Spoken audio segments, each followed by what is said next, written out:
Bonjour et bienvenue. Aujourd'hui, nous allons examiner les faits concernant un sujet qui touche vraiment beaucoup de personnes en Allemagne, la discrimination raciste sur le marché du logement. Tout ce dont nous allons parler aujourd'hui se base sur les données et les résultats d'une enquête représentative. Imagine un instant, ce texte n'est pas inventé. C'est une véritable annonce publiée sur un portail immobilier allemand. Et malheureusement, ce n'est qu'un exemple d'un problème très profond que nous allons examiner de plus près aujourd'hui. Commençons par le début. Pourquoi la question du logement est-elle si importante? Un logement, c'est bien plus que 4 murs et un toit. C'est la base de notre sécurité, de notre vie sociale et de notre possibilité de participer à la société. Exactement. Et quand ce droit fondamental disparaît pour certaines personnes simplement à cause de leur nom ou de ce que d'autres pensent être leur origine, les conséquences peuvent être très lourdes pour toute leur vie. Alors, quelle est vraiment l'ampleur du problème? Que pensent les gens en Allemagne à ce sujet?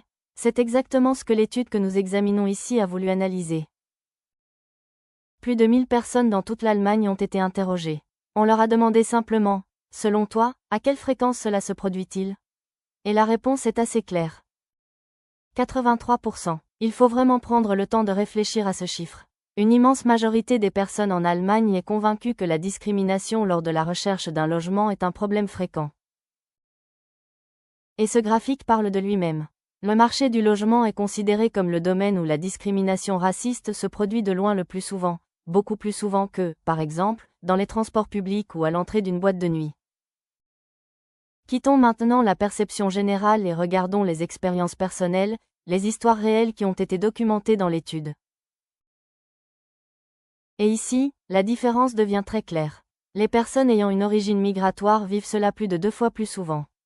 Tu vois ce chiffre? 35%. Cela signifie que plus d'une personne sur 3 parmi elles rencontre ce problème lorsqu'elle cherche un logement. Et concrètement, à quoi cela ressemble-t-il? Très souvent, c'est simple. Tu es en fait le locataire idéal, tu as tous les documents nécessaires, mais tu n'obtiens quand même pas l'appartement. Et la seule explication semble être ton nom ou ton origine supposée. C'est l'expérience la plus fréquente. L'étude a aussi révélé quelque chose de très intéressant, presque un paradoxe. Elle montre comment les réserves des gens changent selon la proximité qu'ils ont avec une autre personne. Regarde ce schéma. Plus l'espace devient privé, plus une personne entre dans la vie quotidienne de quelqu'un, plus les réserves augmentent. Cela explique en partie pourquoi les tensions apparaissent particulièrement sur le marché du logement. Mais, et c'est très important, ce n'est pas seulement un problème pour les personnes directement concernées. Cela a des conséquences pour toute la société. On parle alors de barrières systémiques. Cela peut sembler compliqué, mais cela signifie simplement que des murs invisibles sont construits. Des murs qui rendent beaucoup plus difficile pour certaines personnes de vraiment s'intégrer et de devenir des membres à part entière de la société. Et les conséquences créent un véritable effet domino. La confiance dans la société diminue. Les personnes concernées doivent souvent payer plus cher pour des logements de moins bonne qualité. Et comme beaucoup se sentent impuissants, les incidents ne sont même pas signalés. Au final, cela affaiblit toute la société. Alors, assez parlé des problèmes. Que peut-on faire contre cela? L'étude a aussi posé cette question et examiné quelles solutions les gens considèrent comme utiles.